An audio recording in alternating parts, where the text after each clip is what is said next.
Welcome in, my name is Arya and I'm a research analyst at FinChat, and in today's video, we're going to be comparing Visa and Mastercard on the FinChat platform. If you're not familiar, FinChat is the all-in-one investment research platform which combines institutional grade financial data with a conversational AI, and of course all of that is done on a beautiful charting interface. And so without further ado, let's dive straight into it. From there, you could either click the dashboard button to get into the platform, or if you want to scroll down, you can search a specific company. So in this case, we're looking for Visa, and you can see once you search Visa, the analysis page for Visa starts to populate on your screen.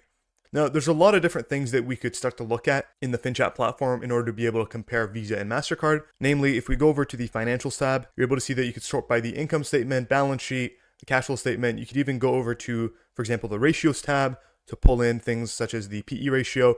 But the issue with this is that this is specific to Visa only. Even the segments and KPIs, when we take a look at this, we're only looking at the segments and KPIs for Visa. So for example, the payment transaction volume over the past year is 13 trillion. But if we actually wanted to compare the two, we're going to want to navigate over to the charting tab from the menu on the left. Now, once you're in the charting tab, you're able to pull in multiple different companies and be able to compare them on the same chart. So for now, we're just going to pull in both Visa and Mastercard, and let's just do a very basic comparison of the two. Let's look at their total revenues that they've done over the past 10 years. Now, right away, there's a handful of issues. First, this isn't actually on the same chart. So what I'm going to do is I'm going to bring this into a single panel view in order to have the total revenues of the two companies on the same chart.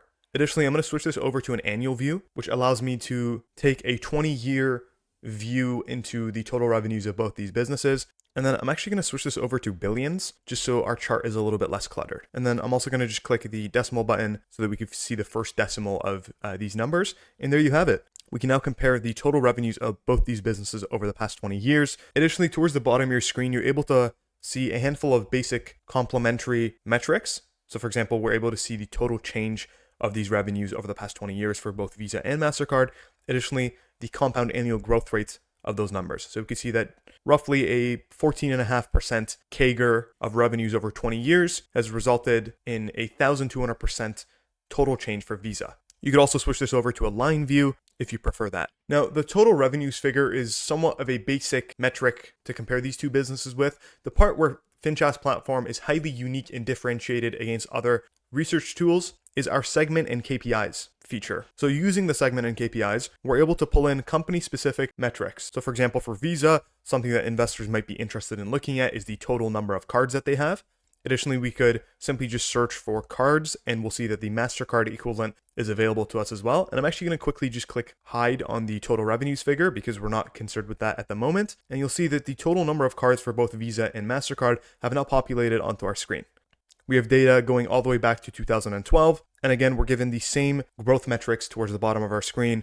And we can see that despite the fact that Visa over the 20-year period was able to grow revenues faster, at least in the past 12 years, it seems that Mastercard, for total cards, they're growing at about 10% and outpacing Visa on that front. Additionally, another highly popular feature of our platform is being able to pull in multiple valuation ratios into the same chart. So for example, if we just simply pull in a very basic PE ratio, and immediately we're able to see that for the better part of a decade, it seems that Mastercard has actually traded at a premium relative to Visa.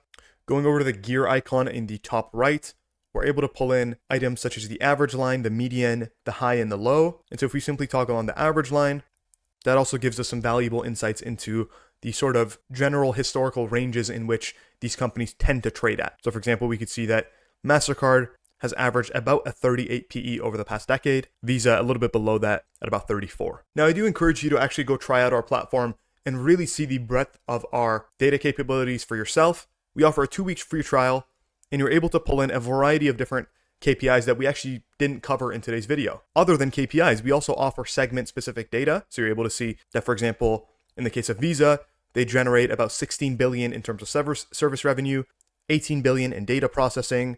About $13 billion of their business is driven purely from cross-border transactions. And then additionally, you'll see a negative revenue line here, negative $14 billion. This is actually the amount of money that Visa pays to banks in order to fund a portion of credit card rewards.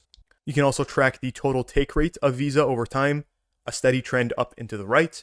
And of course, all these segments and KPIs are not restricted to just Visa and Mastercard. You can conduct a variety of different research on over 2,000 plus companies that we have KPI coverage for. Again, I highly encourage you to check out our free trial with no card required with the link in the description down below, and test out the true data capabilities of FinChat's stock research platform. Thank you for watching.